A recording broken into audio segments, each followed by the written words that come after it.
Halo teman-teman, gimana kabarnya? Sehat? Alhamdulillah sehat. Kita dari kelompok 4, teman-teman, jadi mau diskusi ya tentang HAM. Sebelumnya saya mau memperkenalkan diri.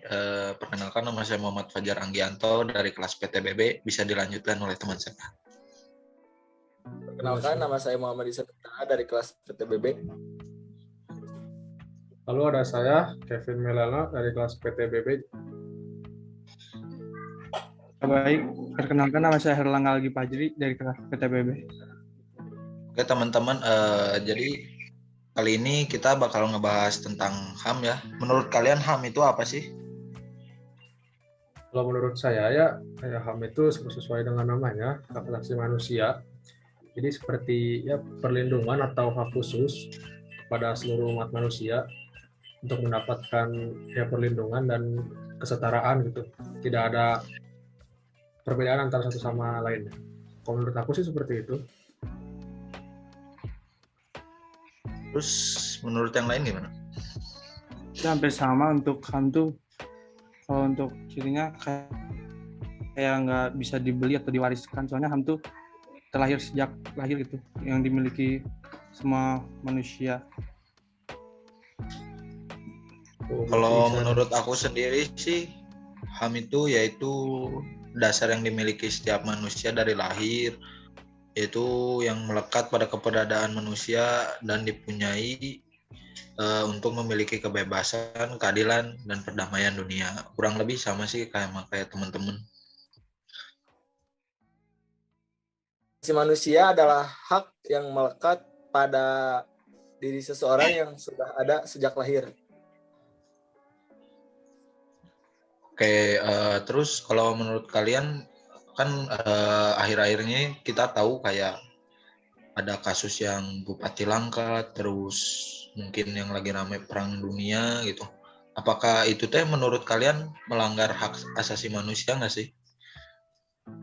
Kalau menurut aku sendiri ya itu udah pasti sih melanggar hak asasi manusia ya, tertera dengan aturan yang sudah ditetapkan.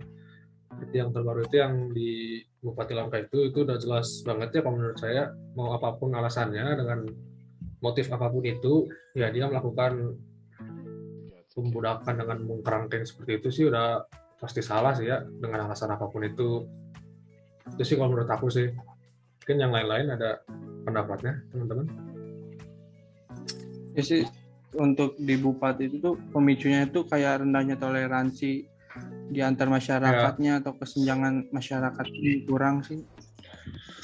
Terus kalau menurut aku sendiri sih karena sikap egois sih sama kurangnya tingkat kesadaran dari si Bupati Langkat tersebut mungkin ya.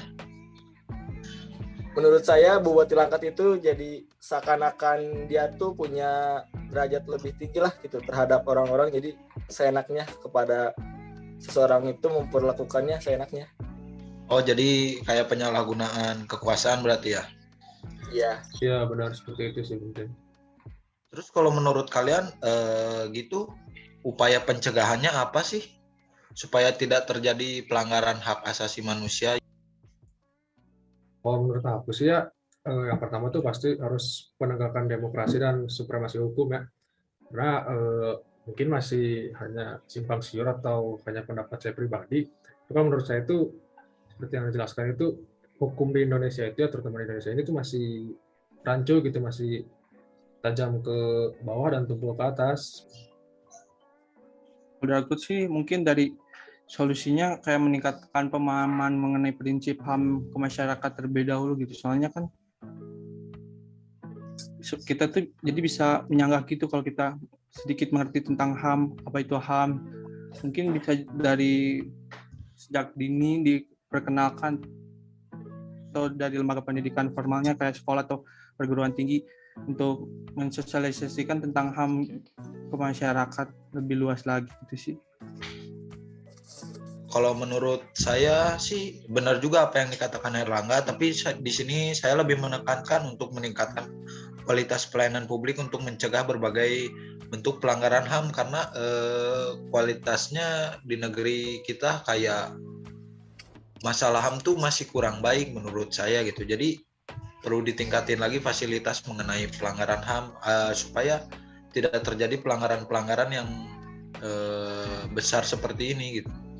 Oke, menurut saya harusnya meningkatkan profesionalisme seluruh lembaga keamanan dan pertahanan negara dan meningkatkan kerja secara harmonis antar kelompok atau golongan masyarakat sehingga saling menghormati hak, keyakinan, dan pendapatnya masing-masing. Oke, jadi mungkin dari sini kita dapat nyimpulin ya kalau pelanggaran HAM itu sangat tidak diwajarkan gitu ya. Supaya tidak terjadi itu, menurut saya sendiri yang kesimpulan tadi yang kita obrolin, jadi kita harus lebih memahami apa itu arti HAM, terus meningkatkan kesadaran diri kita mungkin, terus kayak jangan juga menyalahgunakan kekuasaan. Jadi setelah diskusi ini, kelompok kami menolak karena dapat merugikan orang-orang di sekitarnya dan orang-orang lain. Mungkin diskusi ini kami cukupkan. Mohon maaf apabila salahkan lebih, itu cuma milik yang maaf. Terima kasih. Wassalamualaikum warahmatullahi wabarakatuh.